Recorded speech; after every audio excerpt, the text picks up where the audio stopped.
E a intimação feita pelo ministro Alexandre de Moraes para o X indicar um representante legal no Brasil repercutiu na mídia internacional. Ao noticiar a ameaça de Moraes, o jornal americano Wall Street Journal afirmou, abre aspas, o ultimato marca uma nova escalada em uma situação já tensa entre a mais alta corte do Brasil e o X, fecha aspas. Na Europa, o francês Le Monde classificou Moraes como um famoso juiz da Suprema Corte do Brasil e lembrou que Musk acusou o ministro do STF de ter ameaçado prender legal da plataforma no Brasil, algo que a rede social considera uma forma de censura.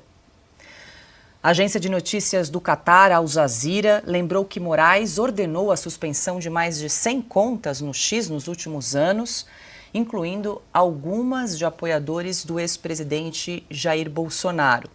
A emissora de TV americana ABC News também deu espaço para o assunto. Abre aspas. Como um juiz brasileiro pode suspender o X em algumas horas, fecha aspas. Segundo as regras de legislações brasileiras, a validade é nenhuma, zero, é completamente nula. Agora, na prática, a gente sabe que eles vão entender que isso é válido. E quando uma ordem decorrente de uma intimação nula é dada, aquela ordem é ilegal. E isso na teoria, mas na prática, essa ordem provavelmente virá se permanecer do jeito que estamos hoje e vai ser entendida como legal. Mas a intimação é nula, segundo as nossas legislações. Por quê? Porque a intimação é para que haja a nomeação de um representante no Brasil. Essa é o que a gente chama de obrigação de fazer. A empresa é obrigada a fazer algo. Nesses casos, a jurisprudência é pacífica. Tem súmula 410 do STJ, por exemplo, menciona isso, que é nula completamente a intimação que não seja pessoal nos casos em que há a obrigação de fazer. O que significa ser pessoal? Entregue em mãos. A pessoa precisa receber diretamente. Então, por redes sociais, é totalmente irregular. E não só por redes sociais, mas se fosse de qualquer outra forma que não fosse entregue em mãos. O procedimento correto, portanto, deveria ser, pelos tratados que nós temos internacionais, uma carta rogatória que sairia do Brasil, iria para os Estados Unidos, e de lá as autoridades fariam com que essa carta chegasse ao representante legal da empresa, a quem responde juridicamente pela empresa. O problema é que essa intimação, além de nula na forma, ela também é nula no conteúdo. Há um erro de conteúdo, porque o Musk não é, ao que tudo indica, o representante legal da empresa. Ele não responde pela empresa, ele não é o CEO. Quem deveria, portanto, receber o destinatário dessa intimação não é ele. Isso também está irregular na intimação. Então ela é nula na forma, ela é nula no conteúdo e toda e qualquer ordem decorrente dela é e deve ser considerada ilegal.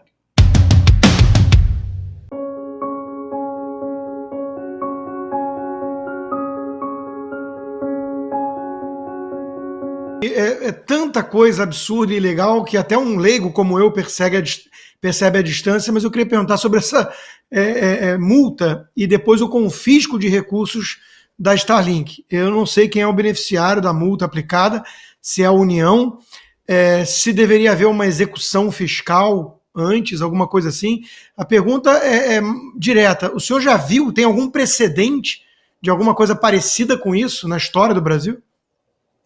Não, dessa forma nunca vi. É claro que quando uma empresa, por exemplo, é considerada insolvente, você pode buscar a configuração de grupo com outras empresas que sejam relacionadas àquela pelos sócios, ou seja, os mesmos sócios existem para empresas diferentes. Então, a configuração de grupo, é possível que a multa ou uma dívida, enfim, seja solidária às outras empresas. Mas você tem um monte de procedimentos necessários para que isso ocorra. Você precisa primeiro, esse grupo tem de ser comprovado, isso precisa passar por uma perícia, a perícia pode ter de ser contestada e etc, etc. Ou você despersonaliza uma pessoa para atingir os sócios, mas de novo, é outro procedimento à parte que tem que ser feito por perícia, documentos, etc, contraditório. Parece que tudo isso foi feito de uma vez só e numa canetada. E nesse caso, é incrível, porque nós não só passamos então a atingir a liberdade de expressão, como também a liberdade econômica, a livre iniciativa. Olha o perigo que nós estamos gerando com essa decisão. Quer dizer, se a partir de amanhã, numa canetada, pudesse passar a cobrar a dívida de uma empresa por outra, em que o sócio, em que a pessoa, outra empresa de que há o mesmo sócio, ninguém mais vai investir no Brasil. Nenhum sócio estrangeiro vai querer se vincular a uma empresa brasileira, a um sócio brasileiro. Quem vai colocar dinheiro aqui, se ele puder ter a sua empresa lá fora, vinculada à dívida da empresa brasileira, assim, numa canetada. Então nós ferimos, inclusive, passamos da liberdade de expressão a ferir também agora a liberdade econômica e a livre iniciativa. É uma escalada sem fim contra as liberdades.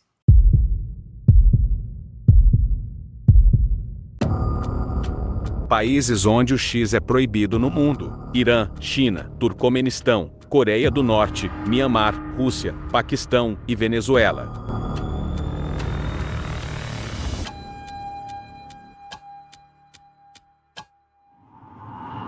Mesmo tudo errado nessa questão do grupo econômico, ainda assim essa punição é pior do que a suspensão dos serviços, porque se você pode bloquear recursos, em tese está punindo apenas o Musk. Quando você bloqueia os serviços, você pune 22 milhões de pessoas, todos os usuários estão sendo punidos de uma vez só. Então é óbvio que essa medida é desproporcional, é censória, é muito mais gravosa. Se o Moraes entende que seria possível bloquear o recurso, então ele deveria bloquear o recurso e não o serviço. Quer dizer, essa decisão de hoje, ela é inclusive contraditória com a de ontem. Se é possível seguir o caminho do bloqueio do recurso, por mais que isso seja questionável, isso ainda é menos gravoso do que bloquear o serviço. Quer dizer, nem nisso há uma coerência.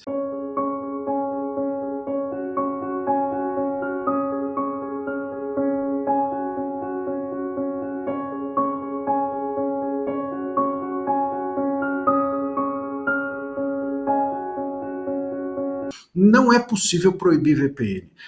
Já houve tentativa de proibição antes, quando o Telegram estava sendo questionado e também sofreu ameaça de ser suspenso no Brasil.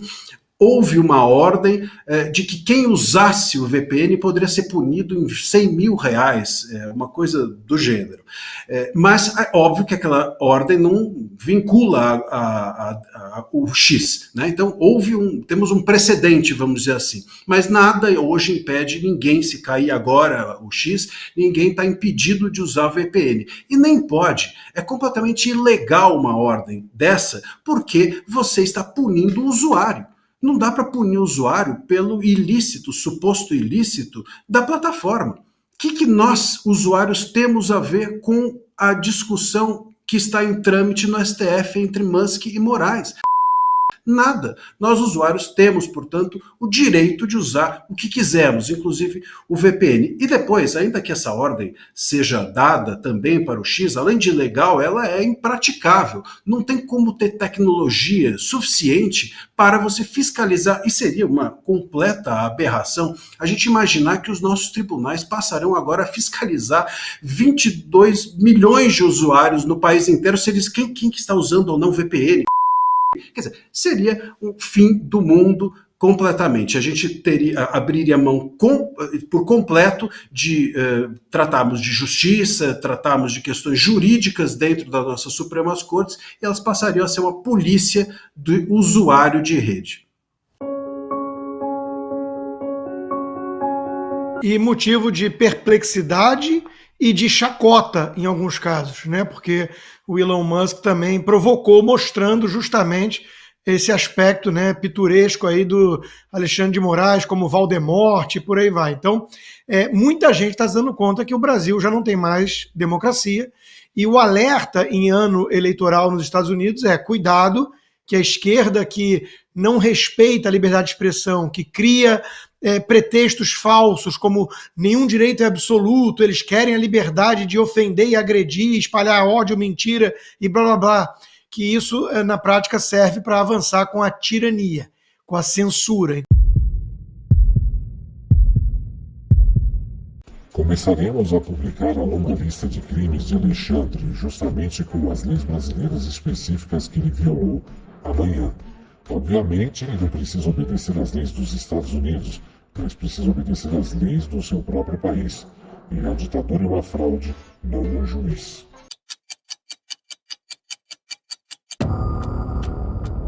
Esta conta irá revelar as ordens ilegais mandadas para o X por Alexandre de Moraes.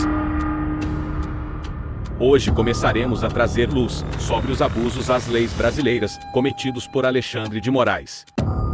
Por exemplo, a Ordem de Moraes para o X do dia 8 de agosto está em violação frontal da lei brasileira.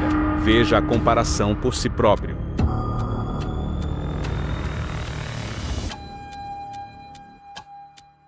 Então, os americanos estão atentos.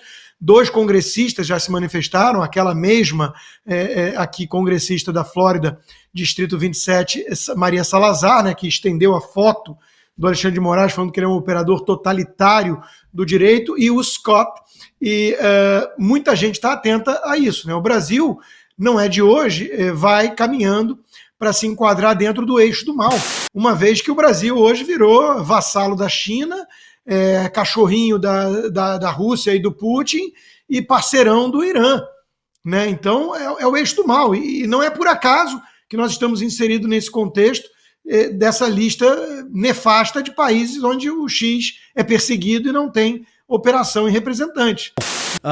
O Brasil é um pária internacional, um anão diplomático, a gente fica batendo nessas teclas, mas não é só isso.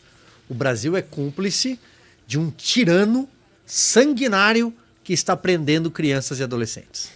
O líder chavista recebeu esse acessório de pessoas que estavam na plateia assistindo ao discurso de Maduro.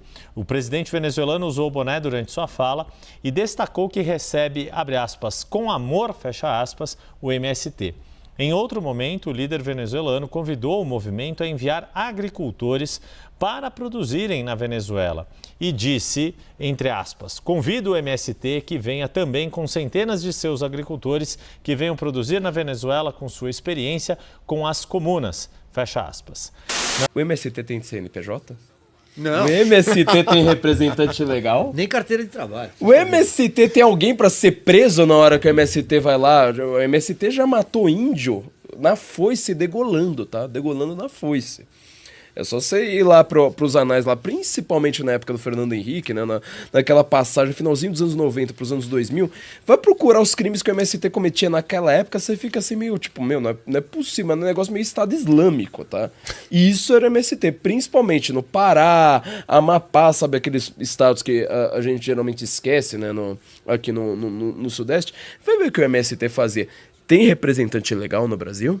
Tem o CNPJ, tem o Zé Rainha, tem o Sted, tem toda essa turma. Pois é, eles não são ninguém. Assim, eles não existem para a justiça brasileira. Eles simplesmente não existem, tá? Quem notifica? Como é que são notificados eles? Um reply no Twitter. Segundo ponto. O senhor Maduro, tá? Esse genocida, psicopata, estúpido e que persegue criança, ele tá se mostrando um pouco inteligente, pouca gente tem reparado nisso. O tempo todo, ele está sendo acusado pelo Biden, está sendo acusado pela comunidade internacional, pelo povo da OTAN, com medo, né, da Venezuela ter uma célula militar protegendo a Rússia, ou seja, ter armamento russo, caça russo, esse tipo de coisa muito próximo ali dos Estados Unidos. E agora Biden, CIA, todas essas entidades, né, o globalismo ocidental, resolveram ir para cima do Maduro com medo disso aí. Tá? Então, assim, Maduro está sendo eleito, como diz, né, a dona Lima, né, eleito de uma maneira discutível faz muito tempo, só agora que esses caras resolveram, vamos dizer, questionar de uma maneira mais aberta. Só que você reparou que ele tem falado a mesma coisa que está sendo dita no Brasil? Quer dizer, para você puxar o tapete do Maduro agora, ele não quer ir sozinho. Ele está querendo falar assim, tá, eu não entrego a ata de eleição. Entregaram num país ali do lado? Olha, a minha eleição, eu vou lá, eu prendo, arrebento, chamo de golpista, extremista de direita e de atentado ao Estado democrático todo mundo que me questiona. Foi a mesma coisa que fizeram ali do lado. Olha, eu não sei. O modelo que o Maduro tá fazendo, se fazer de bobo, é o seguinte, ele tá cobrando o Lula de volta.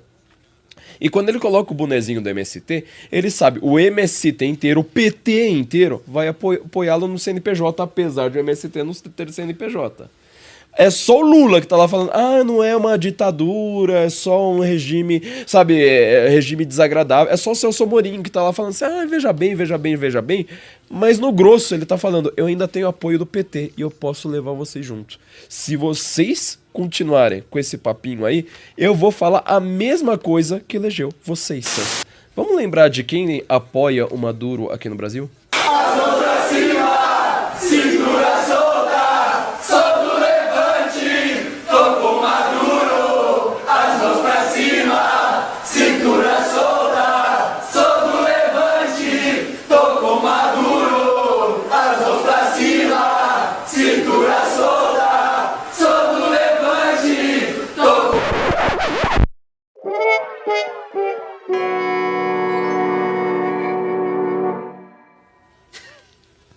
Que é essa? Essa é a juventude do Brasil. É o novo que avança, entendeu? O novo sentido de novidade, né? Que avança, né? Mas é o União da Juventude Socialista, o UJS, salvo engano é da UJS. Que também tivemos um ilustre ministro, STF, atual ministro da Justiça, que também já participou de evento do MST. Né? Você me lembra. Então, assim...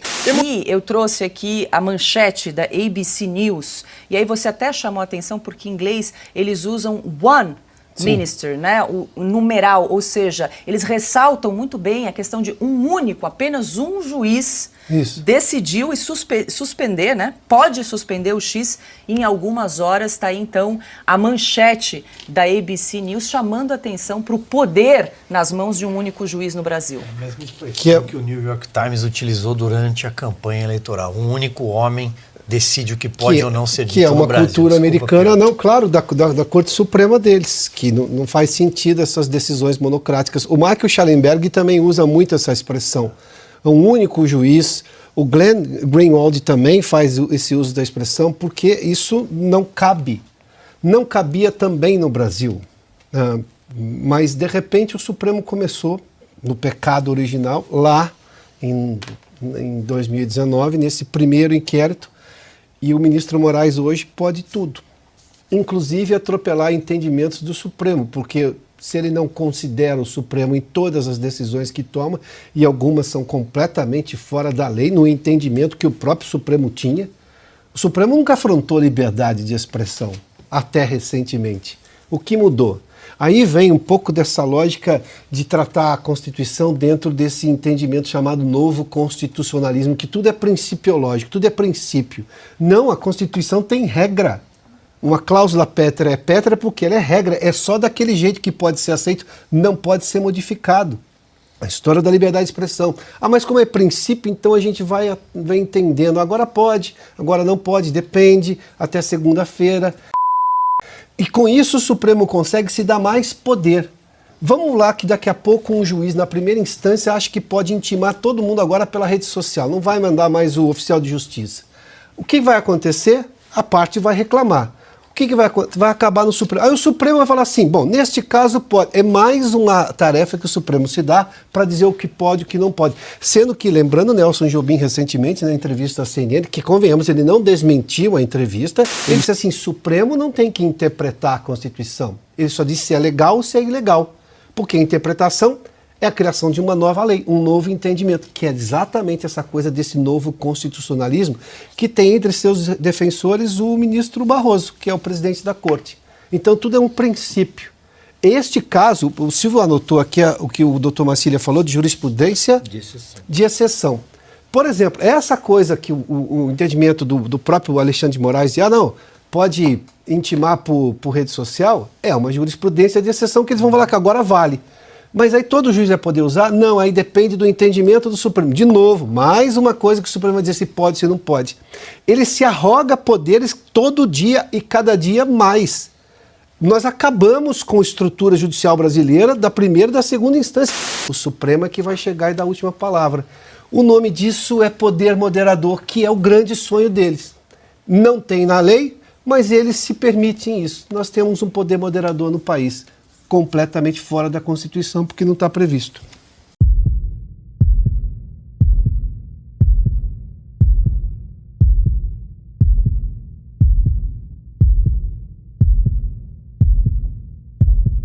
Da repercussão, especialmente nos Estados Unidos, é claro, país assustado. Quando você diz um único homem, um único ministro pode decidir o que se pode falar ou não em rede social, decide derrubar perfis. Na Europa tem sido assim também a repercussão. Eu estava acompanhando aqui nesses últimos minutos as agências de notícia pelo mundo todo. É claro, o mundo está olhando para o Brasil, porque é uma preocupação. O Brasil é um país com dimensão continental, na América Latina. O mundo já assiste com preocupação o que está acontecendo na Venezuela. Os Estados Unidos assistem com preocupação o que está acontecendo na Venezuela, mas agora parece que temos uma nova dor de cabeça na América, no continente americano, o Brasil. O Brasil pode passar para uma lista, e nós vamos repetir isso à exaustão aqui, mas já estava lá a China, a Coreia, o Irã, a Rússia, Mianmar, Turcomenistão, Nigéria, Venezuela, recentemente, e o Brasil, faltava ticar. Talvez nós estamos diante de uma possibilidade real nas próximas horas de fazer parte desta lista, que é uma lista ingrata, difícil de engolir para um país que ainda diz ser uma democracia constitucional. O mundo está preocupado. Mas não há uma maioria no Senado capaz de pressionar o presidente Rodrigo Pacheco a ponto dele deixar aquele estilo que no passado era visto só como um pamonha. Mas agora não, agora ele é cúmplice de algo muito maior, porque ele está à frente do Congresso Nacional, a casa regulatória com poder constitucional para pautar o impedimento do ministro Alexandre de Moraes. Cabe a ele pautar o impedimento do ministro Alexandre de Moraes. Há diversas interpretações por aí na praça. Sim, possíveis, mas bastaria a caneta dele, mais nada, a boa vontade dele de entregar aos outros 80 integrantes daquela casa a decisão democrática. Em democracia é assim que funciona. E não com uma única caneta, como age Alexandre de Moraes. Rodrigo Pacheco parece agir da mesma forma. A caneta dele impede que tenha andamento um pedido de impeachment. E o mundo, finalizo, Paula, assiste com preocupação que o Brasil passe a fazer parte dessa lista aqui dentro do nosso continente, da América, um país que vai tolher a liberdade de expressão, que vai riscar uma plataforma com 22 milhões de pessoas prejudicadas por isso. Tem gente que usa o Twitter para trabalhar, tem gente que faz do Twitter um ofício. Se é tóxico ou não, como o doutor André Marsiglia acabou de dizer, não importa, porque é um julgamento próprio achar que o outro diz é ruim. Liberdade não é aquilo que só interessa a mim. E assim se constrói uma sociedade plural. Isso o gabinete do ministro Alexandre de Moraes parece não compreender.